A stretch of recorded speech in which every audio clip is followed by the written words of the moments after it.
Retrouvez Businesswoman avec MAF Pro, l'assurance des artisans, commerçants et professions libérales. MAF Pro, la référence qualité pro. Efficace et pas cher. C'est la MAF que je préfère. C'est la MAF.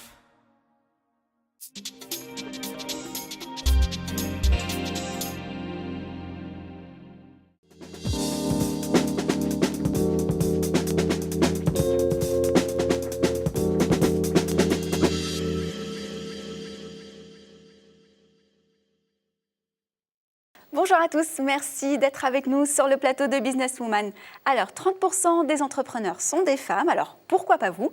À la base de toute création d'entreprise, il y a évidemment une idée. Ensuite, pas de surprise, sa réalisation est étroitement liée à votre motivation. Vous devez être prêt à vous investir pleinement, évidemment, soutenu par un moral d'acier face à un parcours qui sera semé d'embûches. Comment mûrir un projet, hiérarchiser ses priorités, bref, comment passer de l'idée au projet, c'est le thème de notre émission. Et avec nous, deux femmes, Enda Chefai, bonjour. Bonjour. Vous êtes coiffeuse, esthéticienne, maquilleuse et vous vous occupez également des robes de mariée, on en viendra tout à l'heure, mais aussi Leïla Bezaz Awa. Vous êtes fondatrice de monpetitappartement.com, bonjour. Bonjour. Merci à toutes les deux d'être ici. Alors, un petit mot respectivement sur vos activités. On va commencer par Leïla Bezaz. Alors, j'ai créé Mon Petit Appart en 2008. C'est une agence de décoration et d'aménagement d'intérieur pour petits espaces. Donc, on fait gagner des mètres carrés tout en améliorant l'habitat. C'est plus que d'actualité, hein, vu qu'on parle énormément du logement en ce moment. Donc, j'imagine que votre service est très attendu. Mon service est très, très demandé et de plus en plus crucial compte tenu de l'envolée des prix de l'immobilier. Alors, Enda, vous êtes esthéticienne, donc maquilleuse, coiffeuse, on l'a dit, mais vous vous occupez également des robes de mariée. Oui, c'est ça. En fait, c'est que toute la journée, je vais m'occuper de la mariée, du début jusqu'à la fin, avec des habillements, des cafetans, des robes de mariée. Donc voilà. Une sorte de coach, en fait, finalement, voilà, de l'esthétisme. C'est ça. Alors, vous êtes coiffeuse à domicile, mais je crois qu'au départ, ce n'est pas sous cette forme, en tous les cas, que vous vouliez monter votre structure. Non, pas du tout. Au départ, j'ai voulu monter un projet, donc avec des banques. Et du coup, j'ai laissé tomber dû à la crise. Quand vous dites un projet avec les banques, c'est-à-dire que vous vouliez ouvrir un commerce, en fait, un finalement. salon de coiffure. Salon de avec coiffure des salariés, esthétique, voilà, avec des salariés. Et ça a été un petit peu compliqué au sens où, c'est par rapport à ma situation personnelle, où là, j'étais obligée de laisser tomber et de refaire autre chose. C'est l'aspect financier, finalement, et le financement du projet qui n'a pas abouti. Aujourd'hui, vous êtes coiffeuse à domicile depuis 4 ans. Comment ça se passe, votre activité ? Très bien, ça dépend des périodes. Donc les périodes ou les moments forts, on va dire, avant les vacances d'été, avril, mai, juin, c'est très très fort. C'est vrai que là, j'ai plus du tout le temps pour moi, que ce soit journée ou soirée. Il y a des moments où c'est un petit peu plus calme. Je pense que c'est pour tout commerce, même les sociétés. Je pense que c'est partout pareil. Mais je ne regrette pas du tout d'avoir commencé en coiffeuse à domicile. Vous en vivez depuis 4 ans et puis finalement, oui. vous ne regrettez pas une seconde d'avoir finalement mis en œuvre le projet. Non, pas du tout. J'en suis très contente. Alors, Leïla Bezaz, vous avez également monté votre structure. On parle souvent d'équilibre entre enthousiasme et lucidité quand on veut monter une structure. Est-ce que vous avez suffisamment fait preuve d'esprit critique? Est-ce qu'on a la lucidité suffisante quand on monte une entreprise de se dire, voilà, est-ce que j'ai la tête sur les épaules? Alors, je pense que lorsqu'on monte une entreprise, on a un petit côté une petite part de folie qu'on a du mal à refréner. Moi, comme Enda, on a lancé en pleine crise en 2008 et 2009. Donc je pense que dans ce cadre-là, il fallait être un petit peu folle. Courageuse. Oui, un petit peu, pour audacieuse. se lancer. Audacieuse, complètement audacieuse. Avec 5 ans de recul, je me dis que c'est peut-être bien d'avoir été peut-être un peu trop enthousiaste, puisque si j'avais su toutes les difficultés rencontrées au cours de la construction de mon petit appart, j'aurais peut-être plus hésité. Donc tout compte fait, c'est bien de ne pas savoir, c'est bien de se lancer et comme vous le disiez, l'enthousiasme, il faut absolument l'avoir. Alors justement, quelles sont les différentes étapes par lesquelles vous êtes passée? Quelles sont celles qui vous ont marqué, les plus grosses contraintes, épreuves que vous avez dû surmonter? Alors, j'ai eu un démarrage assez atypique pour une agence de déco et d'aménagement. J'ai commencé avec un très gros client qui m'a proposé d'aménager 370 mètres carrés avenue Montaigne. Plutôt pas mal. Plutôt pas mal. Donc c'est un énorme challenge à relever pour un premier client. Les fonds étaient quasi illimités, mais au final, ça s'est très mal passé puisque je n'ai jamais été payée. Le client lui-même s'est retrouvé dans une position délicate. Donc je me suis retrouvée en fait avec une structure assez lourde d'installer, une SARL. Un premier client qui finalement n'a plus pu assumer son chantier. Et la catastrophe dès le démarrage. Voilà, dès le démarrage. Alors comment vous êtes sortie de cette situation ? J'ai beaucoup de nuits blanches. Déjà, c'était assez angoissant comme situation. Mais trop fait, je n'avais pas le choix. La structure était créée. Il fallait continuer, il fallait avancer, il fallait trouver d'autres clients. J'en ai trouvé un deuxième, puis une troisième, quatrième. Donc c'était je ne voulais pas arrêter dès le premier client. Ça aurait été dommage. Donc c'était une épreuve. C'était bien de l'avoir au début. Donc ça m'a... Quelques erreurs que je ne ferai plus. Une fois pour toutes, voilà, et vous saviez ce qui vous attend. Voilà, les erreurs de débutant, je les ai faites très très vite. Comme ça, c'était fait. Alors, l'émission est consacrée donc de l'idée au projet. Par quelle étape vous êtes passée, Enda ? Est-ce que vous êtes l'une et l'autre allées voir la chambre de commerce ? Est-ce qu'on vous a aiguillé ? Est-ce que vous avez fait une étude de marché, un business plan ? Oui, alors c'est vrai qu'au départ, quand j'étais sur le projet d'ouvrir un salon de coiffure, donc j'ai fait un plan prévisionnel, un bilan par rapport aussi à tous les salons qui étaient autour de moi et que là, il y a de la concurrence, beaucoup de concurrence. J'avais un petit peu pataugé au départ. Donc j'ai eu de l'aide aussi. Vous êtes allé voir qui pour vous aider ? J'ai été au départ à la chambre de métier, mais c'est vrai que c'est des réunions tous ensemble. Donc c'est vrai qu'on ne nous prend pas vraiment du début jusqu'à la fin toute seule.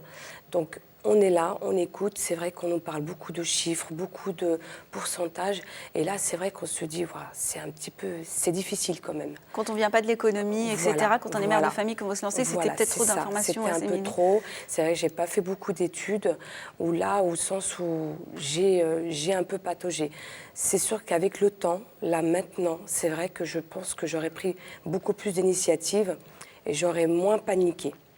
Leïla, également pour vous, vous avez monté un business plan aussi pour votre structure SARL ? Pour la première, oui.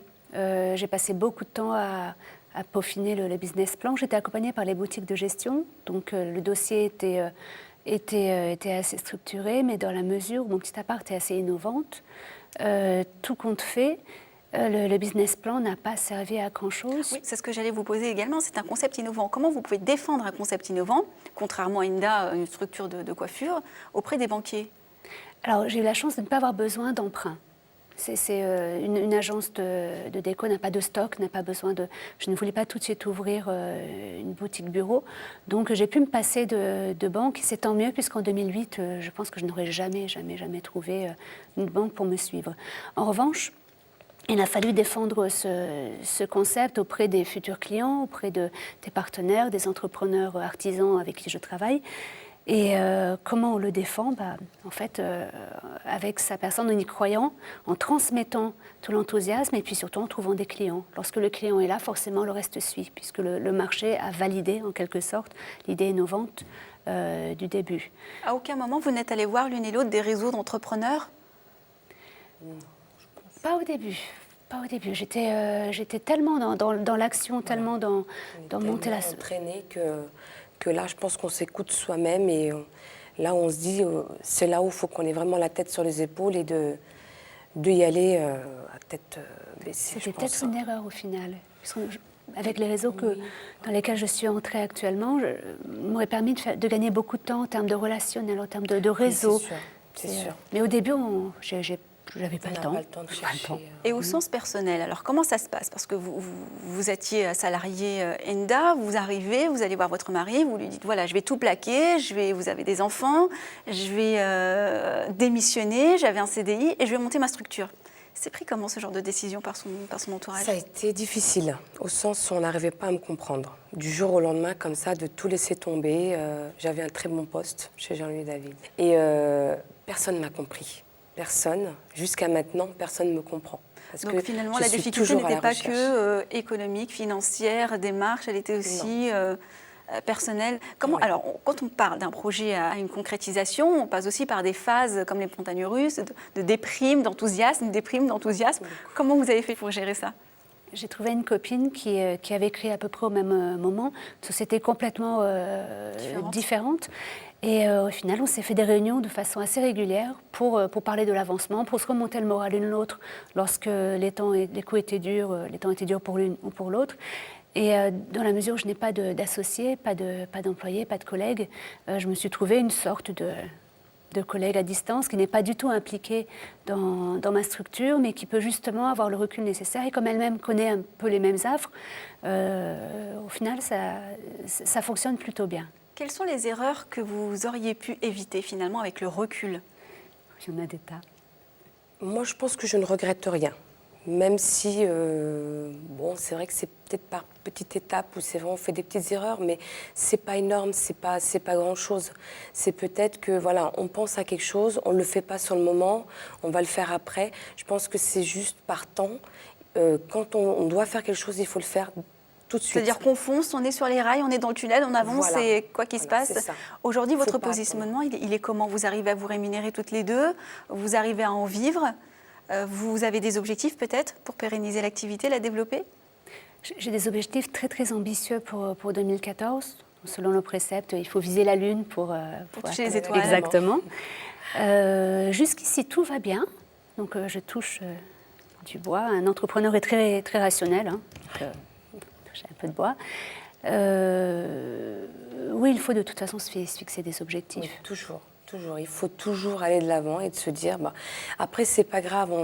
Je pense qu'on rencontre, au niveau clientèle, des clientes difficiles, des clientes exigeantes. Je pense qu'il y a de tout. Après, il faut toujours se remettre en question et de se auto-critiquer aussi, je pense aussi. Est-ce que vous avez toutes les deux des concurrents? Est-ce que vous êtes allé chercher un petit peu ce que faisaient les concurrents et vous inspirer? Oui, je regarde toujours. J'essaye d'aller souvent aussi sur Internet pour voir ce qui se passe à l'extérieur. Parce que c'est vrai que nous, on est dans un petit cocon et on se dit, voilà, moi je Sortir sais, de sa bulle. Voilà, de sortir de sa bulle et de voir des choses différentes et de se mettre toujours à la page pour pouvoir avancer.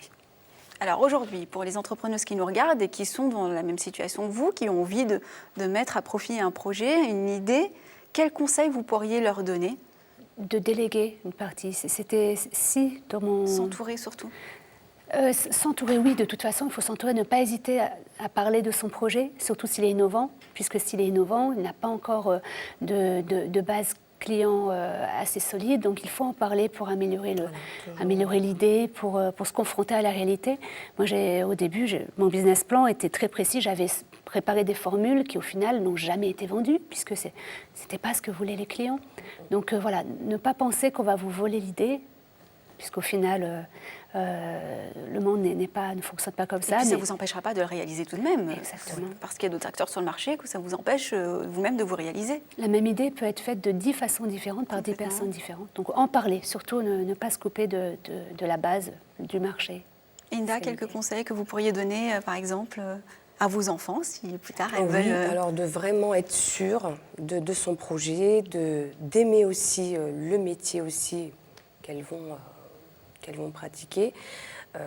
Parce que c'est vrai que tous les matins, il faut se lever, il ne faut pas se dire, voilà, je reste dans mon petit lit à dormir parce qu'on est fatigué, parce que non, il faut assumer toujours, les heures qui nous attendent, les journées longues. Je pense que c'est plus la motivation, le dynamisme, et puis après, je pense que tout va aller bien. Voilà, vous aurez toutes les règles pour monter votre structure dans les règles de l'art, justement. Alors, merci de nous avoir suivis. Cette émission, vous pourrez la retrouver sur Demain, sur WeDoBiz, sur elsentreprenent.fr, un site de la PCE.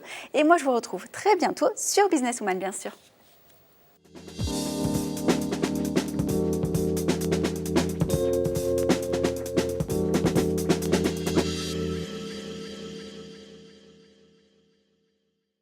Businesswoman vous a été présenté par MAF Pro, l'assurance des professionnels depuis plus de 60 ans. MAF Pro, la référence qualité pro. Efficace et pas cher. C'est la MAF que je préfère. C'est la MAF.